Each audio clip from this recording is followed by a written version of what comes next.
Om Shanti. Good morning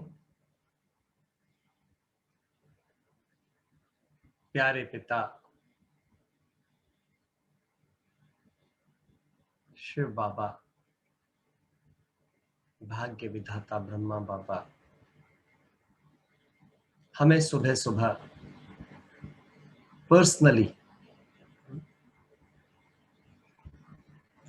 वरदान देने आते हैं, वरदानों से झोली भरने आते हैं।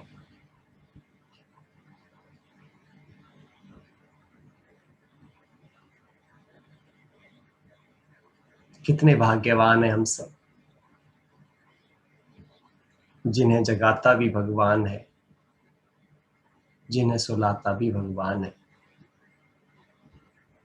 उंगली पकड़कर चलाता है, लोरी देकर सुलाता है, पढ़ाता है, खिलाता है, हर कर्म में मदद करता है। और ना सिर्फ मदद करता है बल्कि हमें कदम कदम पर सावधानी और शिक्षाएं देता है।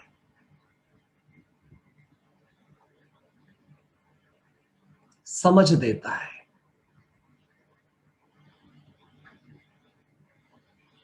जो समझ मुझ आत्मा के सभी गुणों को प्रयोग में लाने की विधि मुझे बताती है।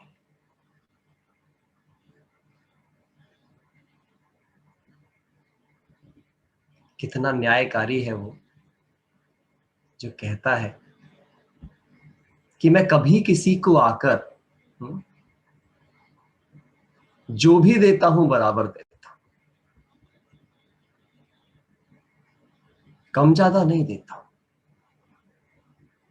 क्योंकि जैसे आप अपने से पूछें, कोई भी शिक्षक जब क्लास के अंदर आता है और जब वो पढ़ाता है तो अच्छा शिक्षक कभी भी किसी बात में पक्षपात नहीं करता। उसके लिए उसके सभी विद्यार्थी बराबर होते हैं। पिता की बात करें, पिता के लिए उसके सभी बच्चे बराबर होते हैं।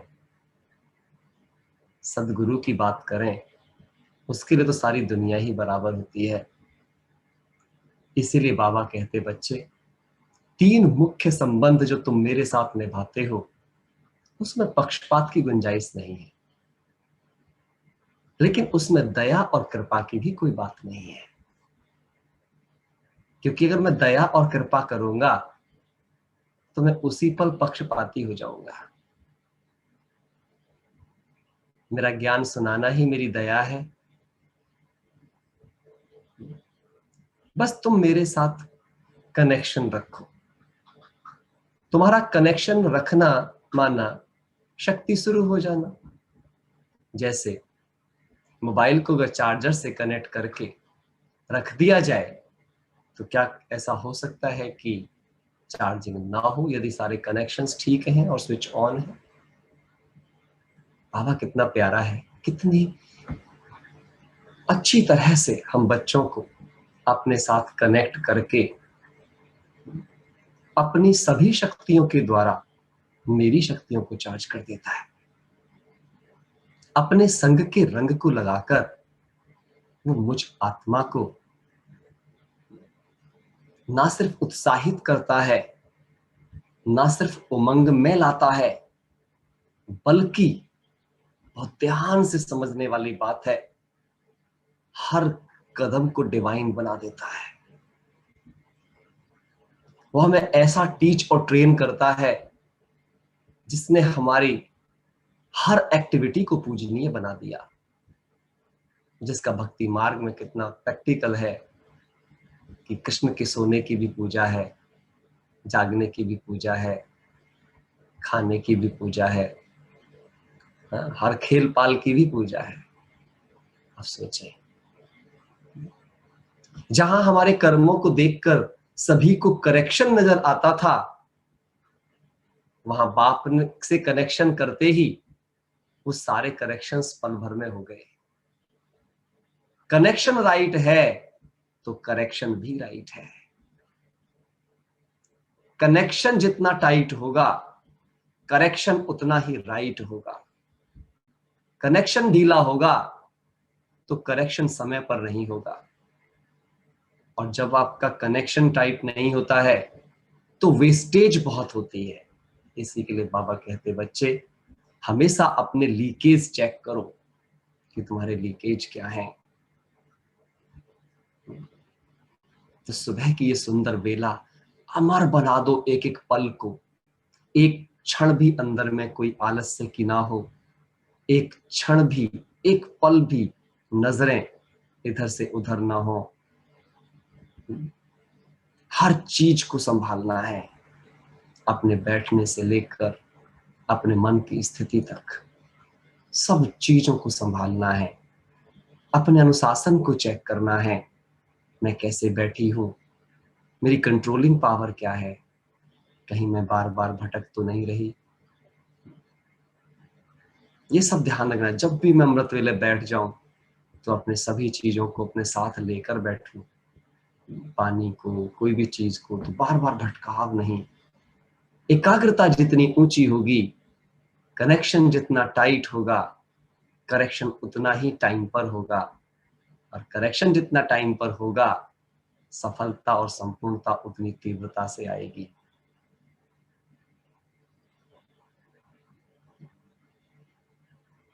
तो चलिए आज बाबा की वाणी को आगे बढ़ाते हैं।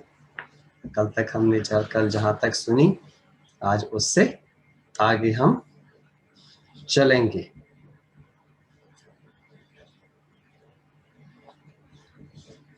तो कल हम बिंदी लगा रहे थे और बाबा ने कहा बिंदी लगाते लगाते क्या बन जाएंगे हम, बिंदु रूप बन जाएंगे। बिंदी लगाते लगाते क्या बन जाएंगे, बिंदु बन जाएंगे। बाबा कह रहे हैं आगे, म्यूजियम या प्रदर्शनी में आप लोग समझाने के बाद फिर क्या करते हो? म्यूजियम व प्रदर्शनी के पश्चात क्या करना है? वह पर्चा सभी को देते हो। तो बाप दादा भी आज पूछते हैं कि आप भट्टी के पश्चात क्या करेंगे? सवाल ये नहीं है कि मैं अमृत वेले में क्या कर रहा हूं, और ध्यान से लिखना इस बात को, मैं अमृत वेले के बाद क्या करने वाला हूं। अमृत वेला मेरी पढ़ाई और मेरी तपस्या की वेला है, लेकिन ये पढ़ाई और तपस्या किस लिए? ये पढ़ाई और तपस्या कर्म क्षेत्र पर हर कर्म को दिव्यतापूर्ण करने के लिए है। यदि मेरी पढ़ाई और मेरी तपस्या मेरे कर्मों में न दिखी तो आप सोचो, फिर तो ये एक रीति रिवाज हो गया। और अमृत वेला मेरा रीति रिवाज नहीं है। विधि सही होगी तो सिद्धि जरूर मिलेगी। ये बाबा के बहुत ही शक्तिशाली वाक्य हैं। तो बाबा पूछते आप भट्टी के पश्चात क्या करेंगे? यज्ञ के कार्य को कैसे आगे बढ़ाएंगे? आप सोचो बाबा आप में क्या देखता है। आज वो अपने जिम्मेवार बच्चों से पूछ रहा है, बच्चे यज्ञ के कार्य को कैसे आगे बढ़ाओगे? तो आप सब जो बैठे हैं, सबके सब जिम्मेवार आत्माएं, अपने से पूछो कि मैं कैसे कार्य को आगे बढ़ाने वाला हूं। हमेशा अपना बड़ा बड़ा सेंटेंस रोज दिन में 3 बार बोला करें, मैं सच्चा सच्चा यज्ञ सेवक हूं, यज्ञ रक्षक हूं, यज्ञ का गर्व हूं। मेरा हर कर्म प्यारे पिता को प्रत्यक्ष करने वाला है। प्यारे पिता का सम्मान सारे विश्व के सामने प्रत्यक्ष करने वाला है। मेरे कर्मों को देख दुनिया ये कहती है, इन्हें ऐसा किसने बनाया? मुझे देखते ही दुनिया के दिल से निकलता है, जिनकी रचना इतनी सुंदर, उनका रचयिता कितना सुंदर होगा। तो ये समझना है। अपनी उन्नति का साधन क्या करेंगे? यज्ञ को कैसे आगे बढ़ाएंगे और अपनी उन्नति का साधन क्या करेंगे? दैवी गुण धारण करना, स्नेही बनना, यह तो करना ही है। लेकिन प्रैक्टिकल रूप से क्या देंगे? जैसे आप लोगों ने सुनाया भी कि अपने बाप दादा के परिवार के स्नेही सहयोगी बनेंगे।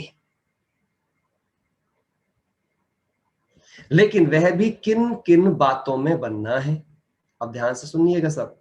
बाप दादा के परिवार के स्नेही और सहयोगी, है ना? तो लव और कॉपरेशन आज बाबा सिखा रहा है, क्योंकि संबंधों में जीवन जीना है तो ये दो गुण, एक गुण और एक शक्ति आप कह सकते हैं, ना बाबा? हमें लव हमारी कोर वैल्यू आत्मा की, हाँ, और सहयोग करने की शक्ति कॉपरेशन हमारी अष्ट शक्तियों में से एक शक्ति। तो ये दो चीजें हैं, संबंध इनके बिना संभव ही नहीं है।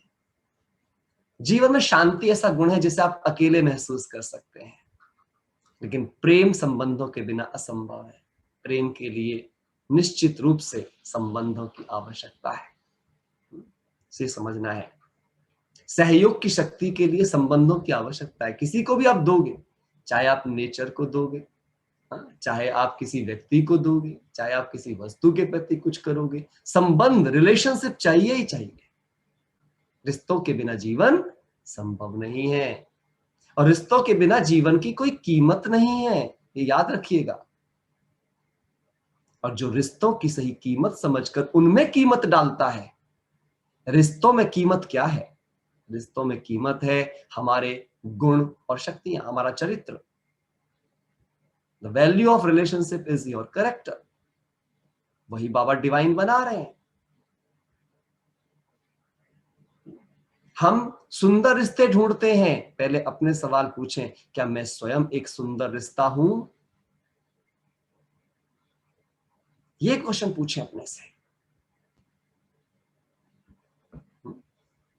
इसलिए बाबा क्या कहते हैं? परिवार के स्नेही सहयोगी बनेंगे, लेकिन वह किन किन बातों में बनना है? मनसा, वाचा, कर्मणा के साथ साथ तन, मन, धन, तीनों रूपों से अपने को चेंज करना है। आज मनसा वाचा कर्मणा के साथ बाबा ने और क्या चीज लगा दी? क्या चीज लगा दी बाबा ने मनसा वाचा कर्मणा के साथ?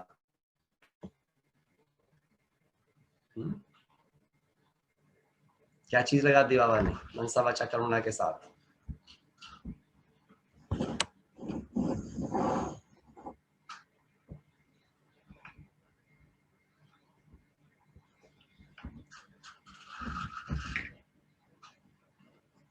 तन, मन और धन, तीनों चीजें बाबा ने आज हमारे साथ लगा दिया। मददगार और वफादार, तो ना सिर्फ मुझे मददगार बनना है, पर मुझे वफादार रहना है। बाबा को मददगार के साथ कौन से बच्चे ज्यादा प्रिय हैं? जो वफादार भी हैं। और बाबा वफादारी की एक ही परिभाषा बताते हैं। वफादार कौन? जो पवित्र है।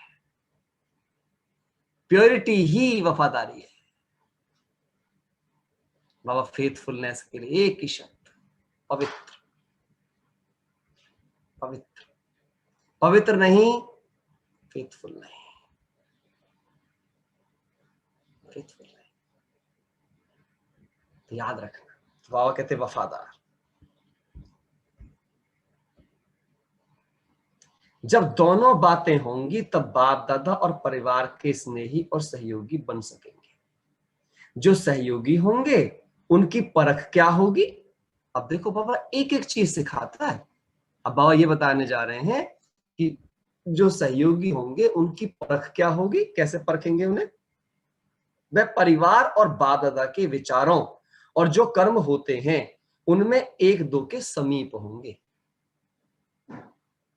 वो किसी भी चीज में विरोधी नहीं होंगे, वो हर चीज में कोऑपरेटिव होंगे। जो भी बाबा की आज्ञा, जो भी बाबा की शिक्षा, जो भी परिवार का यज्ञ का कार्य, हर समय सहमत होंगे। उनमें कहां बालक बनना है, कहां मालिक बनना है, ये गुण बहुत शक्ति के साथ होगा।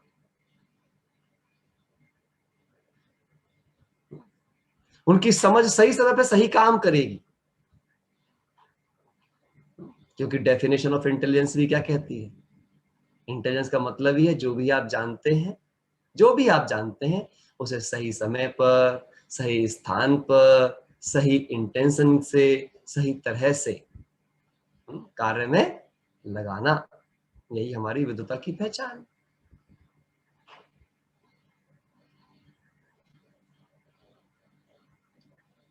तो बाबा क्या कह रहे हैं?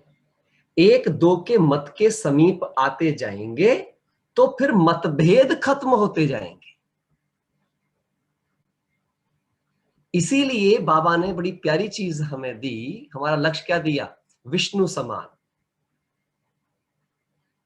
गृहस्थी में भी जितने युगल हैं आप हमेशा अभ्यास करें। क्या? युगल रूप का ही पहचान है विष्णु, जिसका अर्थ क्या है? हाथ चार हैं लेकिन सर एक है। इसका मतलब क्या है? हाथ चार हो पर मत एक हो। जिस घर में पति और पत्नी की मत अलग होती है वो घर नरक बन जाता है, और जहां पर दोनों की मत एक होती है और हाथ चार मिलके एक मत पर चारों हाथ चलते हैं, वो गृहस्थी नहीं, वो ट्रस्टी पना होता, सफल हो जाते हैं। और उनसे बड़ी सफलताएं दुनिया में किसी के पास नहीं आती, उनसे बड़ा सुख किसी के पास नहीं आता। इसलिए महालक्ष्मी को भी चार हाथ दिखाए हैं और विष्णु चतुर्भुज के भी चार हाथ दिखाए हैं। दोनों ही केस में ध्यान रखना है, हाथ चार हैं बट मत एक है, सर एक है।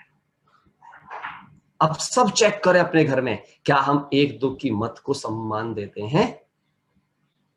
क्या हम एक दो से डिस्कशन करने के बाद किसी पर्टिकुलर एक मत पर पहुंचते हैं, या सब ईगो बस मैं बड़ा कि मैं बड़ा करते रहते हैं? मैं बड़ा किया तो कोई बड़ा नहीं रहेगा। तुम बड़े किया तो सब बड़े हो जाएंगे, है ना? ब्रह्मा बाबा का मुख्य गुण क्या था? आगे आगे करते करते आगे हो गया। बाप से आगे तुम बच्चे हो। तो एक दो के मत के समीप आते जाएंगे तो मतभेद खत्म होते जाएंगे। एक तो मददगार और वफादार, उसका तरीका भी बताया। दूसरी बात यह है कि जो भी संपूर्ण समर्पण होते हैं उनका अपना तन मन धन और समय, तन मन धन और समय, ये चारों चीजें कहां लगनी चाहिए, कहां लगानी चाहिए?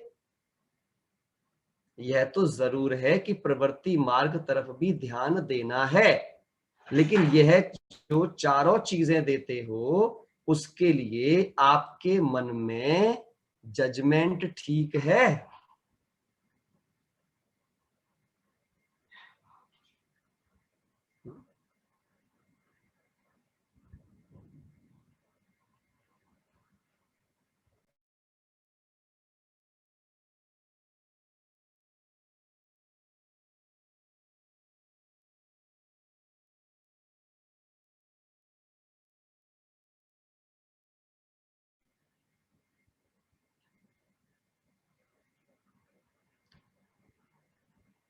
यह तो जरूर है कि प्रवृत्ति मार्ग तरफ भी ध्यान देना है, लेकिन यह जो चारों चीजें देते हो उसके लिए आपके मन में जजमेंट ठीक है?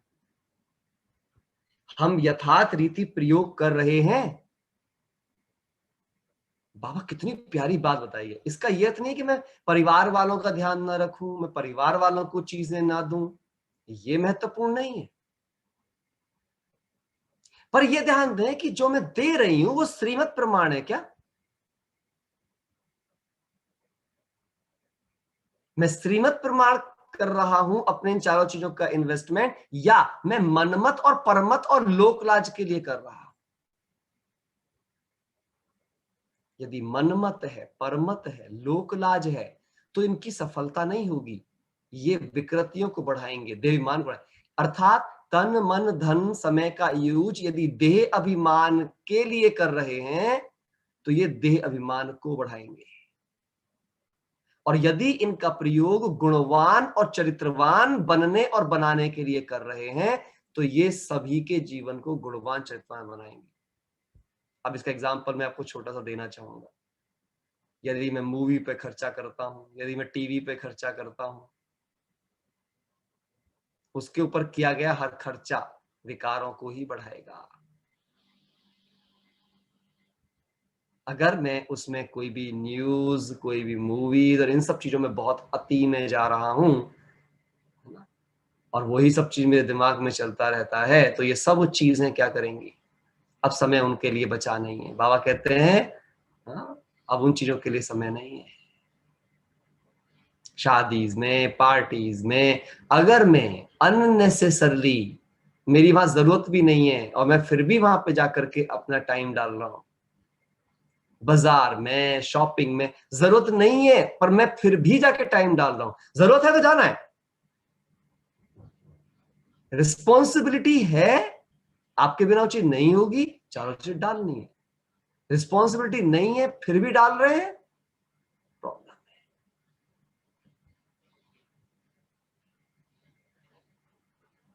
हर वो कर्म चेक करना, क्या जो कर्म में मैं अपना तन, मन, धन, समय खर्च करता हूं, अंडरलाइन, ये सवाल बहुत महत्वपूर्ण है, क्या जिन कार्यों में मैं अपना तन, मन, धन, समय लगाता हूं, लगाती हूं, क्या उससे मेरे गुण, शक्तियां, चरित्र बढ़ेंगे? अगर जवाब आता है हां, तो लगाना है। क्या दूसरे के गुण और शक्तियां और चरित्र बढ़ेंगे? तो भी लगाना है हां। और यदि ना खुद के बढ़ेंगे, ना किसी और के बढ़ेंगे, तो फिर वो पाप के खाते में जाएगा।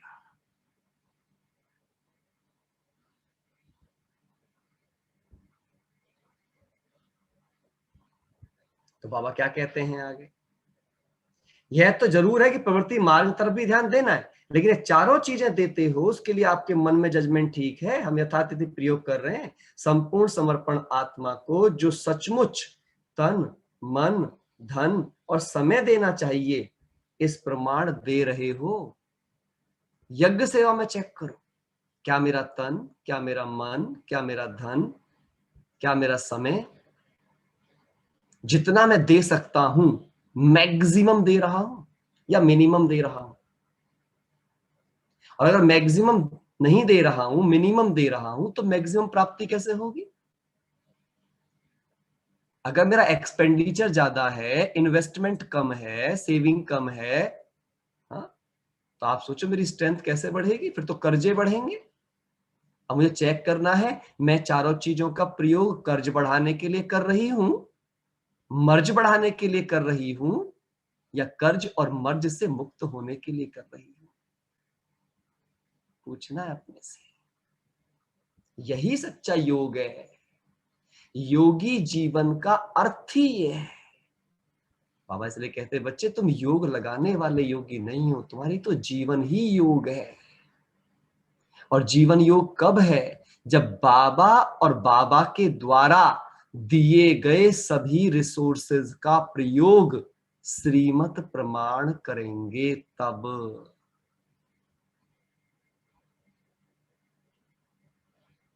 ये जीवन है।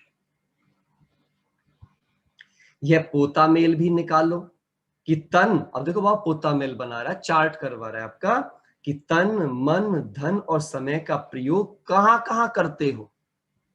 एक दिन बैठ के लिखो अपना पूरा जीवन, कि मैंने आज तक अपना तन, मन, धन, समय कहां कहां लगाया है और उससे क्या हुआ। हर रोज का सुबह सुबह जब आप अपनी टू डू लिस्ट बनाओगे, मैं आपको हर रोज टू डू लिस्ट बनवाऊंगा अमृत वेले योग के बाद 5 मिनट में, ताकि दिन भर कैसे बीते। कल जो आपने जब टू डू लिस्ट बनाई होगी और फिर आपने उसके हिसाब से अगर जीवन जिया होगा, तो आपका समय सफल रहा होगा। समय वेस्ट नहीं होता जब पहले ही दिनचर्या बन जाती है। तो ऐसे ही तन, मन, धन, समय, इनके लिए अगर मेरी पूरी प्रक्रिया सेट हो जाएगी कहाँ लगाना है, तो वो राइट जगह पर ही लगेंगे। और अगर मेरे पास पहले से प्लानिंग नहीं होगी, तो ये फिर कहीं भी लगेंगे और वेस्टेज ज्यादा होगी। जैसे अपने घर का पोता मेल रखते हो, वैसे जो संपूर्ण समर्पण हुए हैं, उन्हों को यह भी पोता मेल निकालना है, निकालना चाहिए। तन भी कहां और कैसे लगाया, तन भी कहां और कैसे लगाया, यह शॉर्ट में लिखना है, लेकिन स्पष्ट। शॉर्ट में तो लिखना है, लेकिन कैसे लिखना है, स्पष्ट। क्लैरिटी चाहिए बाबा को एकदम से, क्लैरिटी।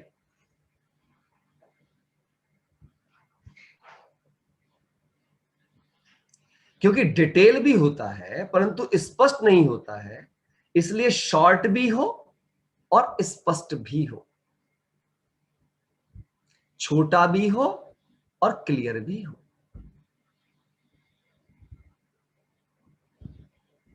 क्योंकि डिटेल भी होता है परंतु स्पष्ट नहीं होता है, इसलिए शॉर्ट भी हो और स्पष्ट भी हो।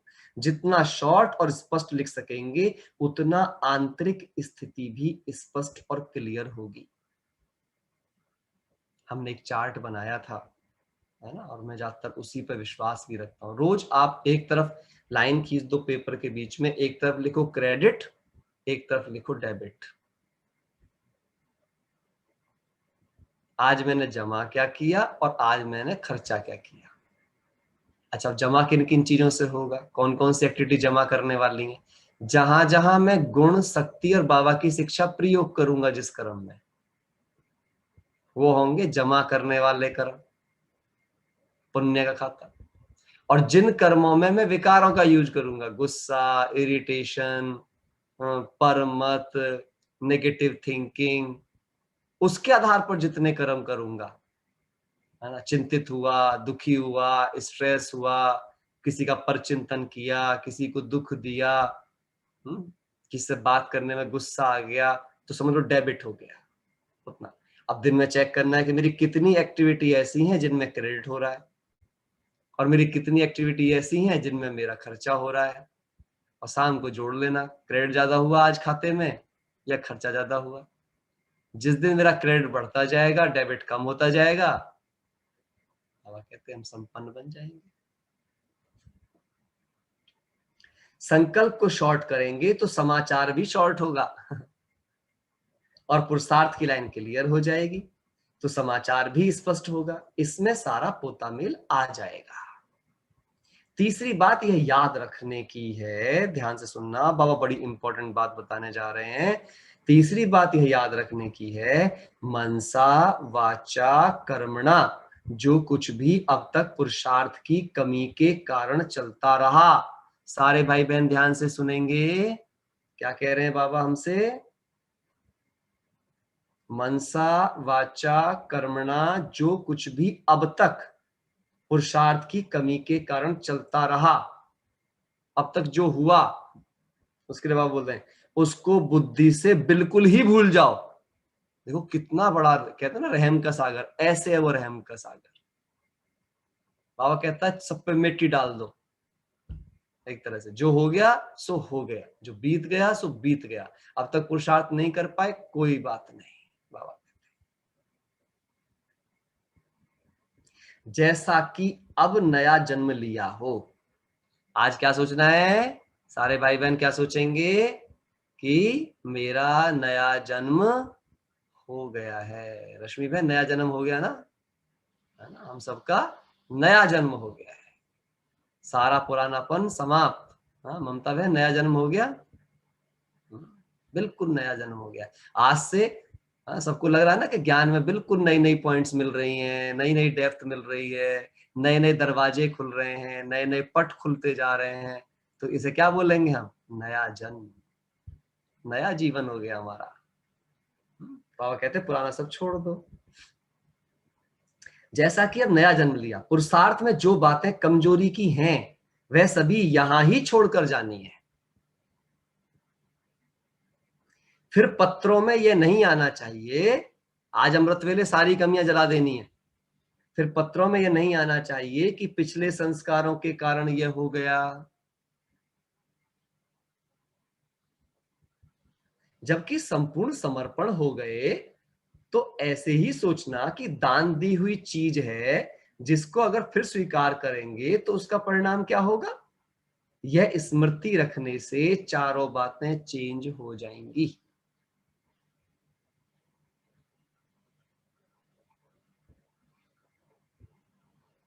मुख से कभी ऐसे बोल नहीं निकलने चाहिए, समस्याएं सामने क्यों आती हैं। बाबा कह रहे कौन से बोल नहीं निकलने चाहिए? बाबा मेरे जीवन में इतनी प्रॉब्लम क्यों है ना? बहुत सारे बच्चे आप में से करते होंगे ना शिकायत, जब जीवन में प्रॉब्लम आती होंगी, बाबा मेरी लाइफ में इतनी टेंशन क्यों है? बाबा कहते हैं ये बोलना भी नहीं है, क्योंकि चैलेंज नहीं है, चुनौती नहीं है, तो विजेता किस बात के भाई?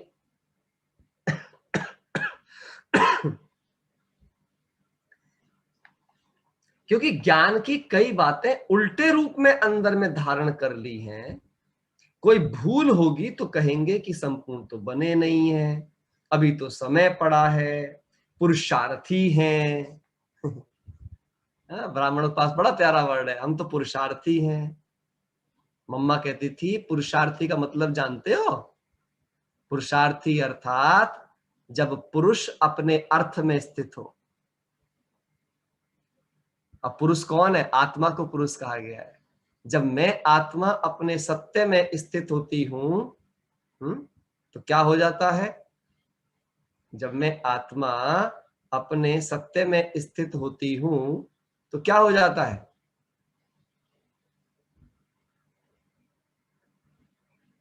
क्या हो जाता है? सब कुछ ठीक हो जाता है। सब कुछ क्या हो जाएगा? ठीक हो जाएगा। तो मुझे ये चेक करना है कि मुझे किस काम का ध्यान रखना है।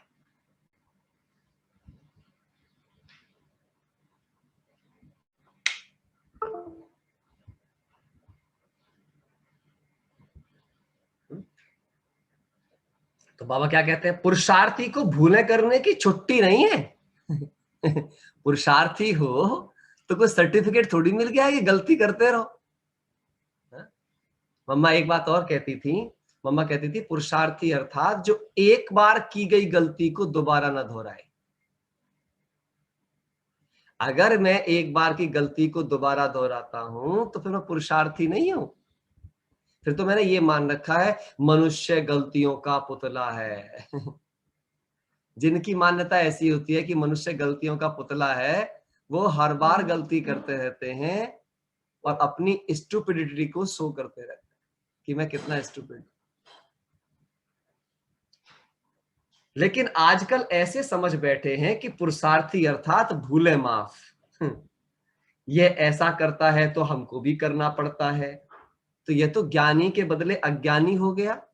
अगर मेरी चाल चलन दूसरों की चाल चलन से निर्धारित हो रही है, ध्यान से सुनना इस बात को, यदि मेरी चाल चलन किसी और की चाल चलन से निर्धारित हो रही है तो ये तो गड़बड़ है, ये तो गड़बड़ है। मेरी चाल चलन से दूसरों की चाल चलन निर्धारित होनी चाहिए। हम क्या बोलते हैं? इसने ऐसा किया ना तो गुस्सा आ गया, उसने वैसा किया ना तो ऐसा हो गया। इसका मतलब दूसरों के कर्म मेरे कर्मों को डिसाइड कर रहे हैं। तो क्या ये कंट्रोलिंग और रूलिंग पावर हुई? तो क्या ये स्वराज्य अधिकारी पना हुआ? पूछते हैं बाबा। बस तो समझना है, तो ये ऐसा करता हमको करना पड़ता है, तो ज्ञानी और अज्ञानी होगा। याद क्या रखना है? जो करेगा, अंडरलाइन, जो करेगा सो पाएगा। वो करेगा तो वो पाएगा, आप करोगे तो आप पाएंगे। मैं करूंगा, मुझे देख और करेंगे, उनको देख मुझे नहीं करना है। मैं ऐसा करूं जो मुझे देख और भी ऐसा करें, अंडरलाइन। तो यह छोटी छोटी बातें उल्टे रूप में धारण कर ली हैं। ज्ञान का सही एडवांटेज जो लेना चाहिए उसके बदले उल्टे रूप से प्रयोग करने से पुरुषार्थ में कमजोरी आती है। ये पुरुषार्थहीन की बातें हैं, लेकिन समझते हैं यही पुरुषार्थी जीवन है। जो दूसरों की कमियों से अपनी कमियों को जस्टिफाई करते रहते हैं, बाबा कहते हैं ये पुरुषार्थहीनता के लक्षण हैं, ये पुरुषार्थी के लक्षण नहीं है। लेकिन समझते हैं कि पुरुषार्थी जीवन है। इसलिए यह तो ज्ञान की पॉइंट अपने पुरुषार्थ की कमी को छिपाने का साधन बनाकर रखा है। बाबा क्या गहरी बातें हमें समझा रहे हैं। समझो प्यारे भाई बहनों, ऐसा कौन मिलेगा जो पल पल पे समझा रहा है। इन साधनों को मिटाओ तो सभी समस्याएं आप ही खत्म हो जाएंगी। इसके लिए बाबा बोलते 4 शक्तियों को धारण करना है तो एक ही ईश्वरीय शक्ति, लेकिन स्पष्ट करने के लिए कहा जाता है। पहली है समेटने की शक्ति, अर्थात शॉर्ट करने की शक्ति। बातों को फैलाओ मत, शॉर्ट करो। दूसरी है समाने की शक्ति, तीसरी है सहन करने की शक्ति, और चौथी है सामना करने की शक्ति। समेटने की, समाने की, सहन करने की और सामना करने की। लेकिन किसका सामना करना है? बाप दादा व देवी परिवार का नहीं, माया की शक्ति का सामना करने की शक्ति। इसके आगे कल करेंगे। तो अभी हम योग में चलते हैं कि आज बाबा ने हमें 4 शक्ति, पुरुषार्थ की हाईएस्ट स्टेज, इन सभी चीजों के बारे में स्पष्टता दी। तो हम आज इस स्पष्टता पर आगे बढ़ेंगे।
ओम शांति। तो सभी लिखकर बाबा को याद करेंगे प्यार से। हम सभी अपने पास डायरी पेन रखें।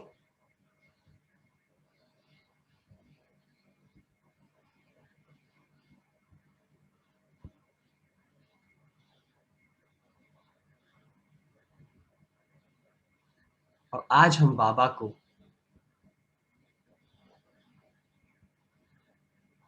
हाईएस्ट पुरुषार्थ के लिए धन्यवाद देंगे।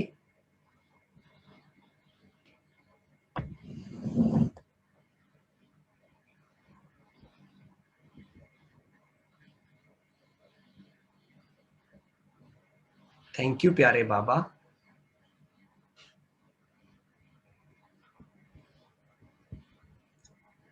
आपने मुझ आत्मा को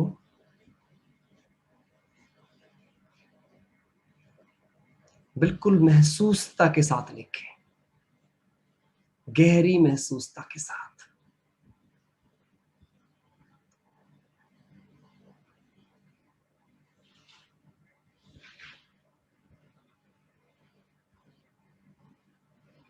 पवित्रता, सुख और शांति का अवतार बनाया है।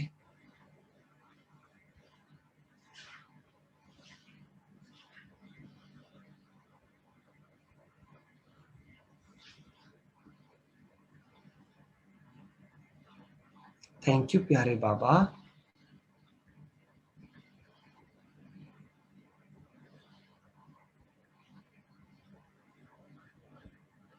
आपने मुझ आत्मा को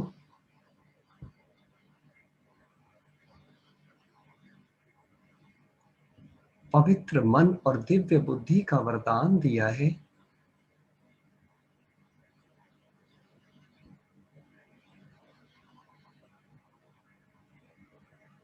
जिसके कारण मैं आत्मा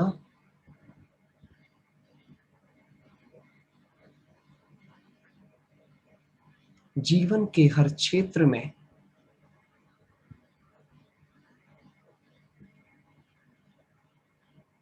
सफलता का अवतार बन गई हूं।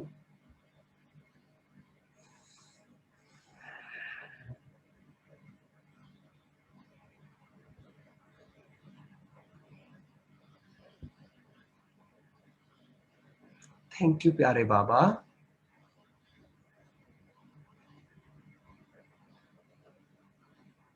आपने मुझ आत्मा को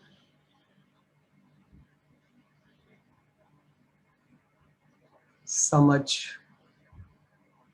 शक्ति और साहस देकर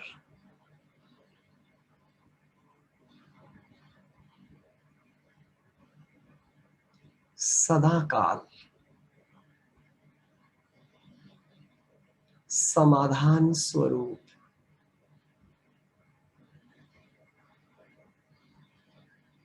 निर्विघ्न विजयी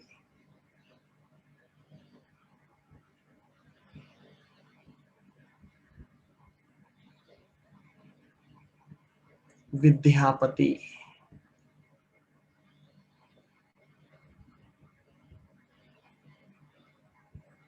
श्री गणेश बनाया है।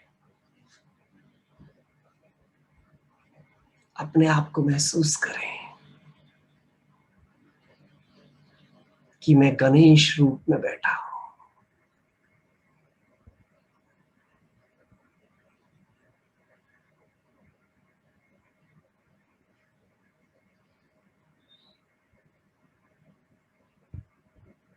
बाबा,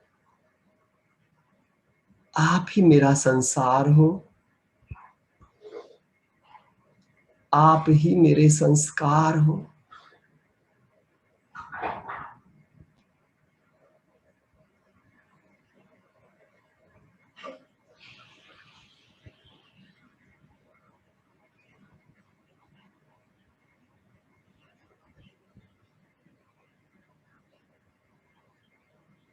मेरा सब कुछ हो।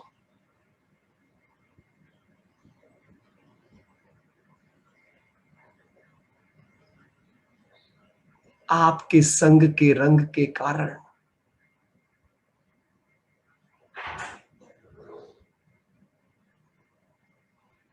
मुझ आत्मा की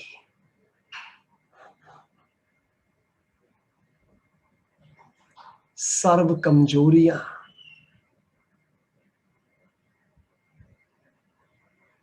सभी विकार सभी बीमारियां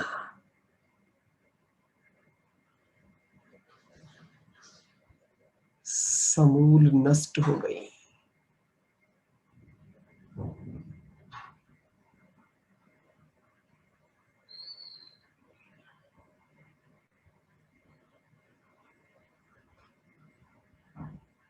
वाह प्यारे बाबा,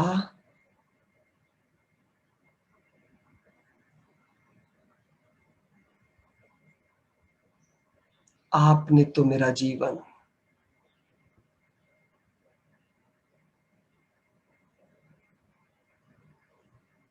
सर्व आत्माओं के समक्ष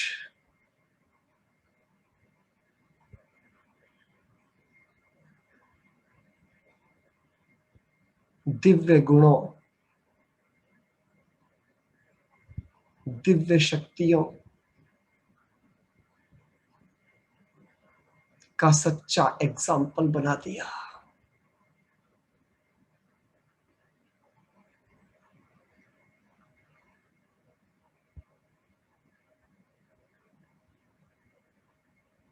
अभी बिल्कुल महसूस करें कि बाप दादा आपके बिल्कुल सामने आ गए हैं।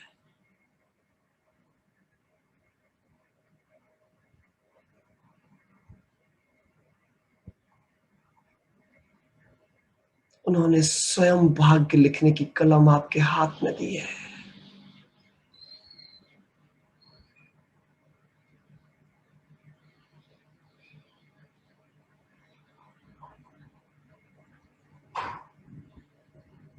थैंक यू प्यारे बाबा।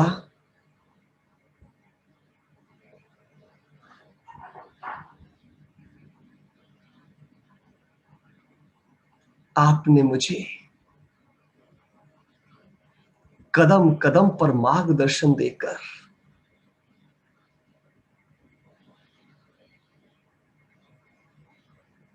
अपनी वरदानी छत्र छाया में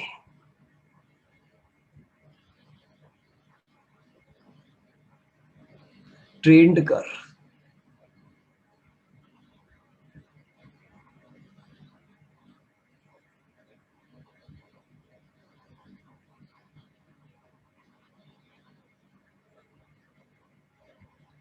विश्व की नंबर 1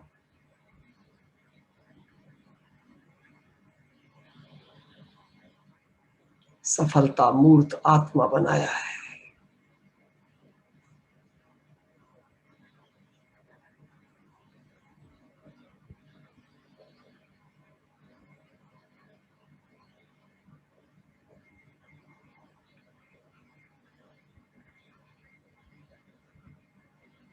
ऐसा महसूस करें कि आपने अपने दोनों हाथ बाप दादा के हाथ में दे दिए हैं और बाप दादा की दृष्टि बस आपको देख रही है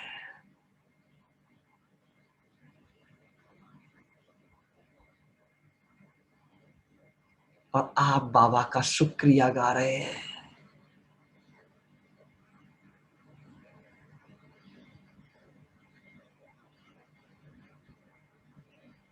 थैंक यू प्यारे बाबा।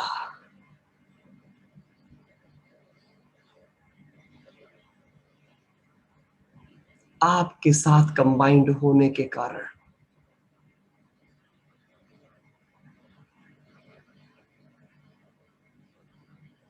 आपके ही साथ सर्व संबंध होने के कारण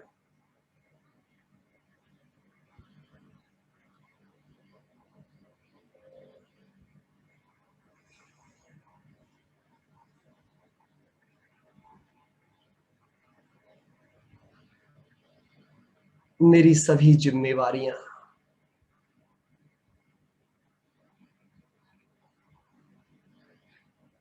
सभी कर्तव्य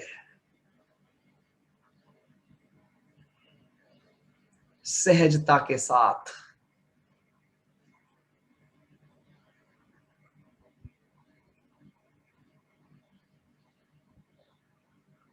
दिव्यतापूर्ण संपन्न होते हैं।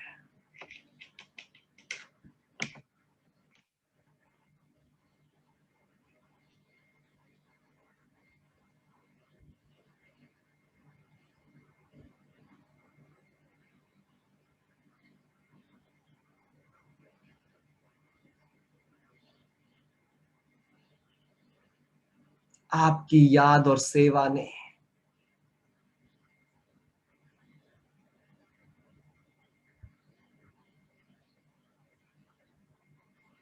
मुझ आत्मा के अंदर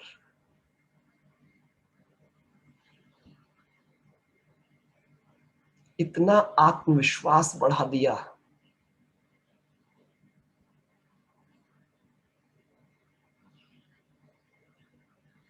इतना पुण्य बढ़ा दिया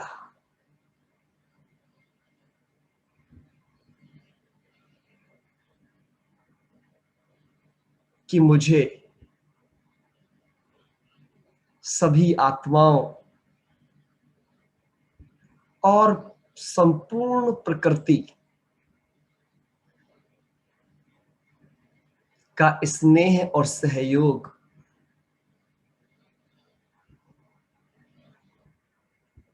सहज प्राप्त होता है।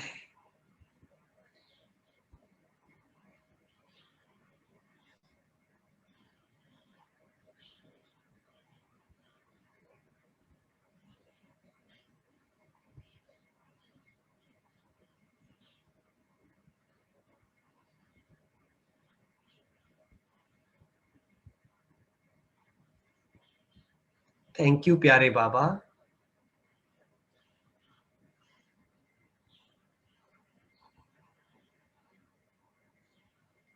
सदा श्रीमत प्रमाण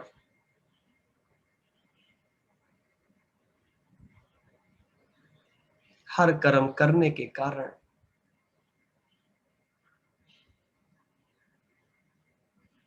मुझे वरदान में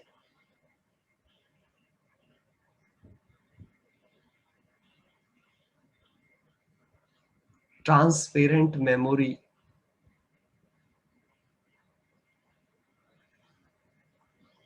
प्राप्त हुई है। मेरी याददाश्त संसार में सबसे अच्छी है।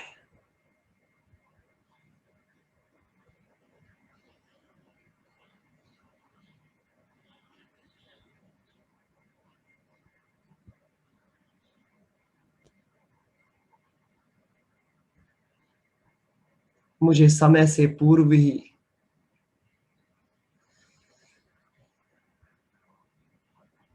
आपकी हर शिक्षा याद आ जाती है।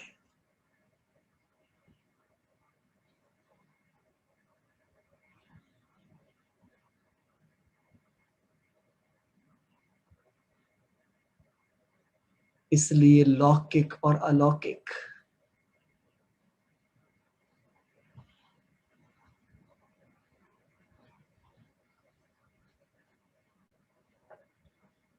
मेरे हर कर्म में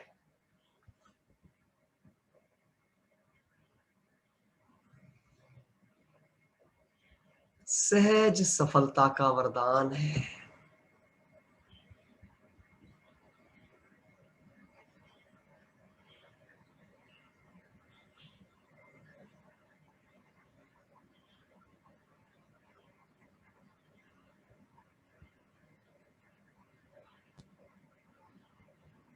थैंक यू प्यारे बाबा।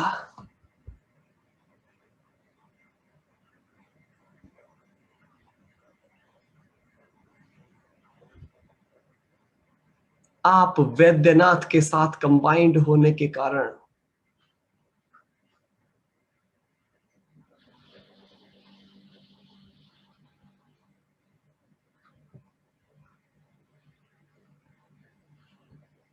मुझे आपकी सर्व औषधियां वरदान रूप में प्राप्त हुई,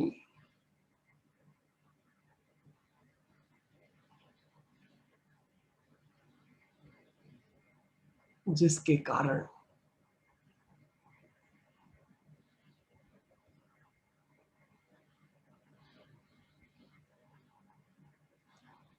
तन मन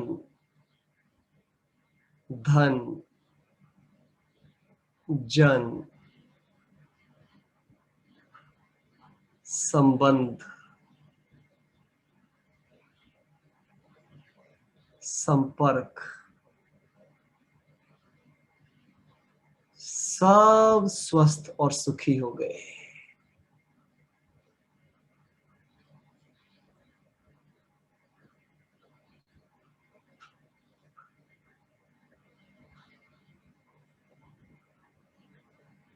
वाह प्यारे बाबा,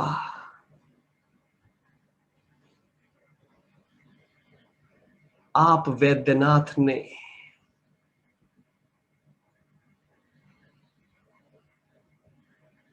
मुझे भी ट्रेंड करके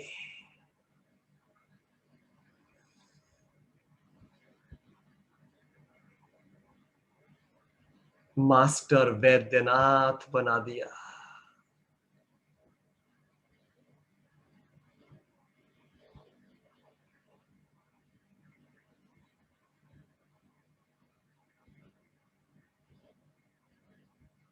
मनसा वाचा कर्मणा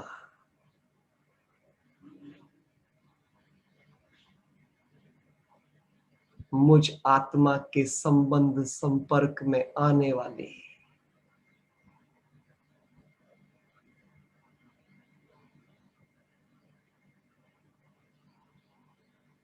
हर एक आत्मा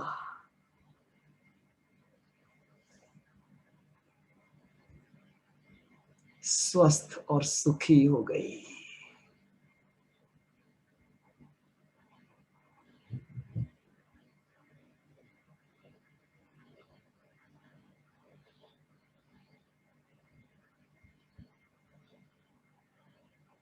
मैं आपका महावीर हनुमान हूं।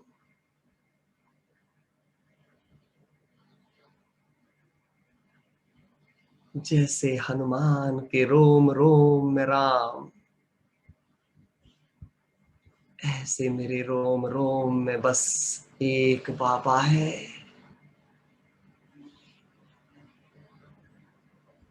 मेरी हर श्वास बाबा है। मेरा हर संकल्प बाबा है।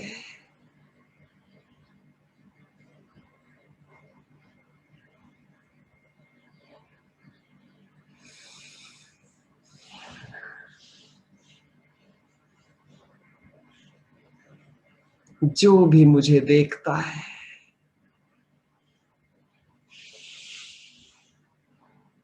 उसे मुझ में बस एक बाबा दिखता है।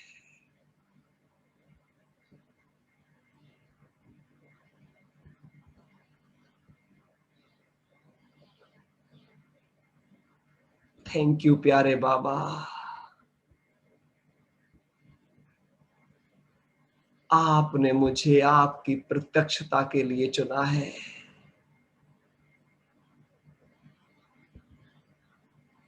कितना श्रेष्ठ भाग्य दिया है आपने।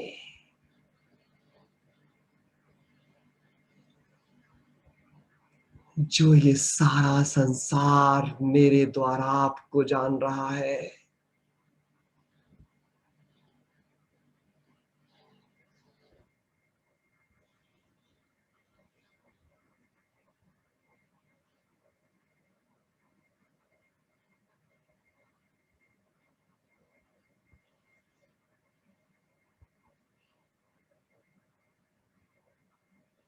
मैं महावीर हनुमान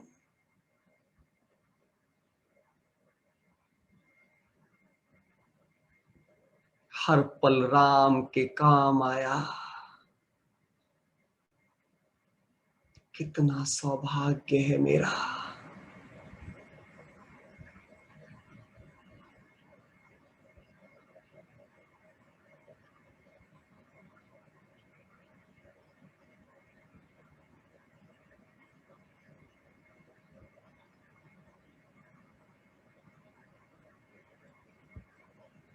मेरे विषय में जब भी कोई सोचता है,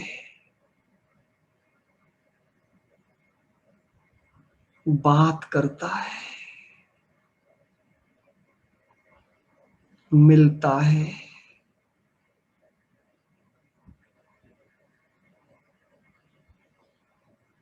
उसे बस आप ही याद आते हैं।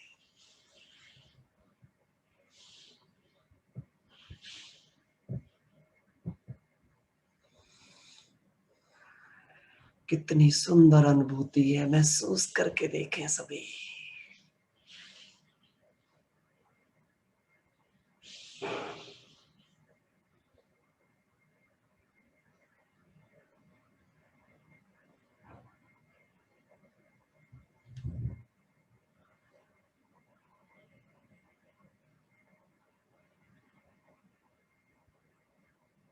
थैंक यू प्यारे बाबा।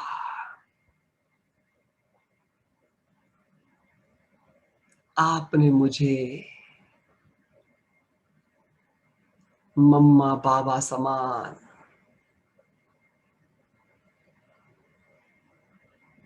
नंबर 1 पुरुषार्थी बनाया है।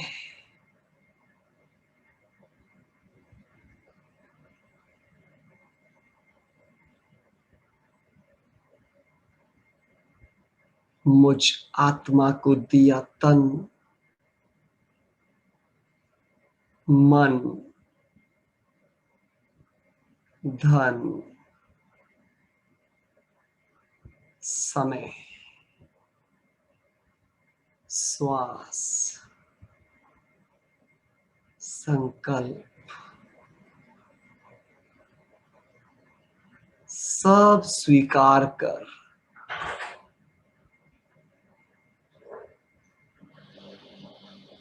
संपूर्ण समर्पित करा दिया।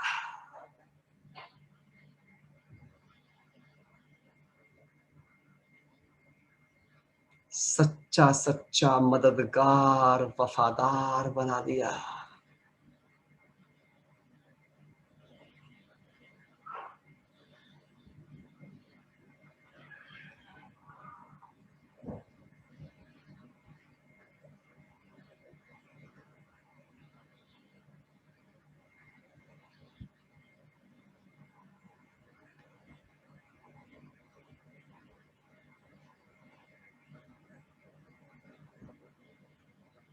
थैंक यू प्यारे बाबा।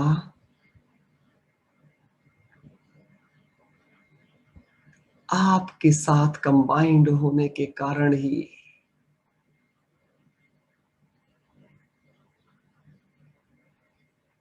मैं आत्मा नंबर 1 यज्ञ सेवक, यज्ञ रक्षक, यज्ञ का गर्व,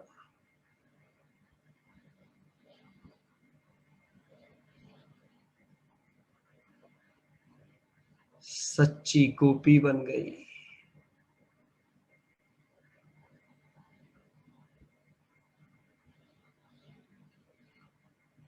मैं आत्मा आपकी सच्ची सजनी बन गई।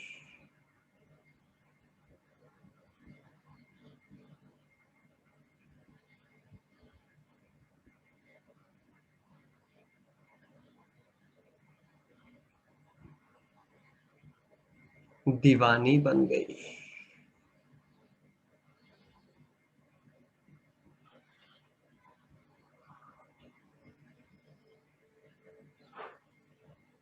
देखना, बोलना, चलना, सोना,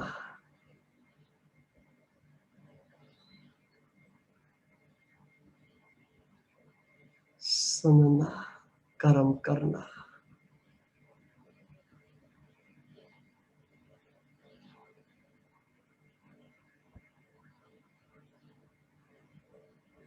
सब कुछ दिव्य और अलौकिक बन गया।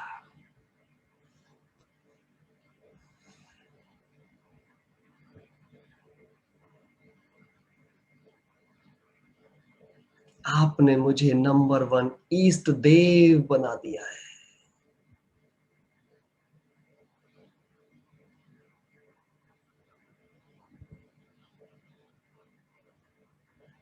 मैं पवित्रता का सूर्य, जहां भी कदम रखता हूं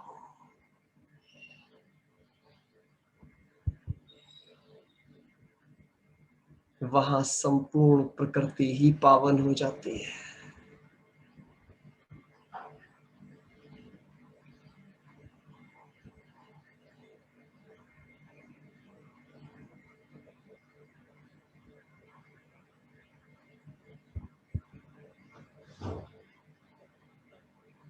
थैंक यू प्यारे बाबा। आपने मुझे सर्वगुण संपन्न, सर्व शक्ति संपन्न,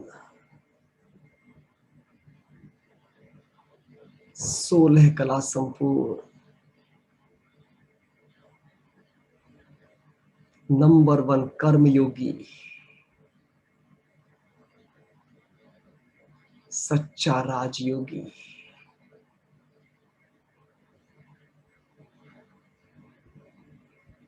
स्वराज्य अधिकारी बनाया है।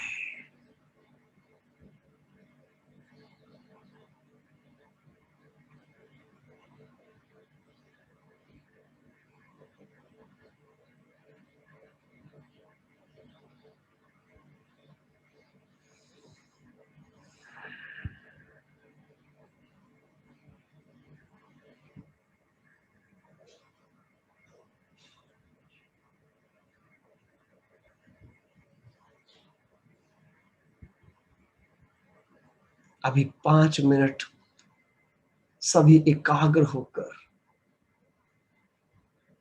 जो भी लिखा है उसे पढ़ते हुए गहरे चिंतन में जाएंगे। गीत चलेगा, आपके सामने स्क्रीन पर परम धाम होगा और आपको केवल बाबा को देखते जाना है और इस एक एक शब्द को अपने अंदर गहराई से समाते जाना है।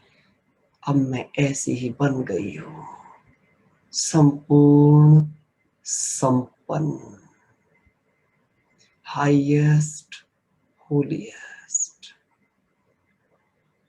नष्ट मोहा स्मृति स्वरूप।